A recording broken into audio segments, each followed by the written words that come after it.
As business owners, we like to consider ourselves as busy people. But I have never met anyone busier than my next guest, Jennifer Davis, who, along with her husband Dan, raised 10 children while building a $20 million software business. How did she do it? Jennifer explains it all in her book, Living Exponentially. You and your husband, Dan, have achieved things in your business and in your family life that many people, and I'm sure you've probably heard this, believe are impossible. You chalk it up to what you call an exponential mindset. And we're going to dig deep into that as we go along, but I'd like to start with just sort of a thumbnail sketch or an elevator version of what is an exponential mindset. Yeah.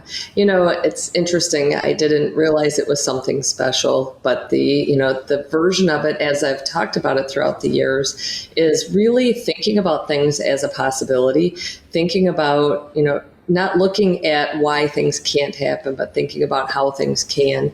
And, it's almost like playing Jenga, right? It's fitting all of the pieces together. We all have the same 24 hours in a day. So how can I do the most with my 24 hours and not necessarily do more, but enjoy more.